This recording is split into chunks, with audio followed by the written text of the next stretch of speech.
Here at the Frontier Securities annual investment conference in Ulaanbaatar, and I'm joined by Jess Lampe, who just addressed the audience regarding the Mongolian real estate market.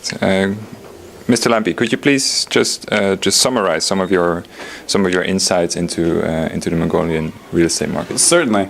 My presentation went over the basic supply and demand of just the UB market, and basically what some of the data that we've collected is suggesting is that what you've seen is some of the older Soviet apartments have seen a price appreciation from 2005 to 2011. It outpaced a time deposit investment. It ended up being a nice return for people. You could have done a worse real estate investment during the time period, certainly. And then we also saw in the data, we saw that there's a lot of new apartments coming online, a lot of new supply. And so basically what we were discussing is what's going to happen with all this new supply. Is there the demand out there for it? And what we find is that there is demand, but it will require a fair amount of adjustments to the current mortgage sector. More mortgage loans to be available at interest rates that are more affordable to the local Mongolians. Okay.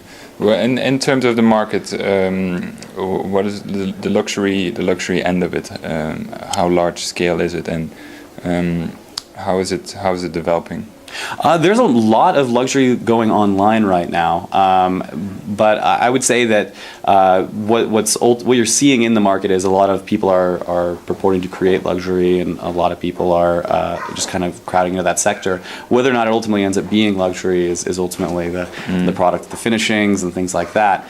So I think what it claims to be luxury, there's a variety in the market. And so what I ultimately believe is at the end of the day, the people that create a quality product in that market are going to see some nice returns. Okay.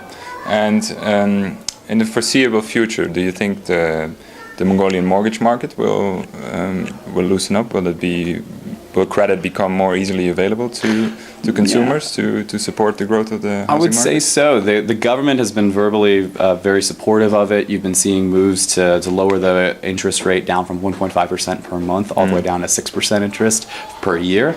That would roughly cut in half the interest payments that Mongolians would be expected. And for many, it would bring the monthly payments well below the cost, their monthly salary. So this is the evolution of a mortgage market that would enable people to move from gers to homes. Okay. And what are some of the major risks you see to this market? Is it regulatory or the pricing, the current price level, or? I think the major risks to the market in the mid-range is not an attention to what the final market and what the final consumer would be.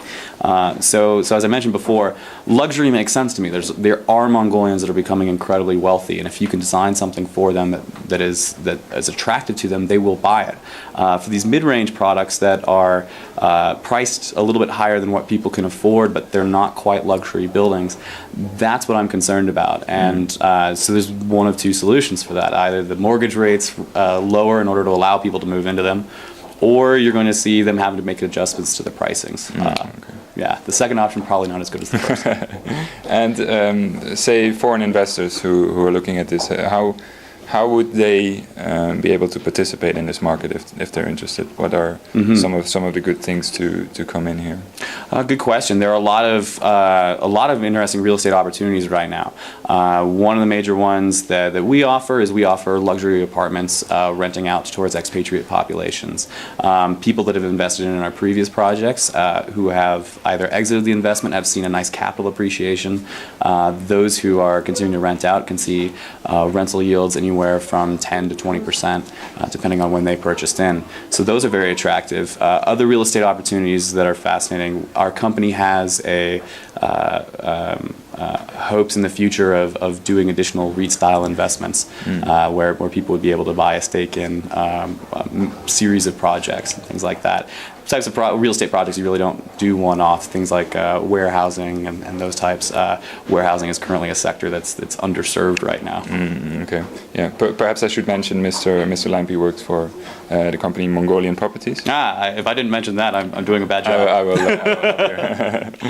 Okay. So yeah. Well, thank you very much for your time, and we hope to see you again next year. Thank you very much. Thank you.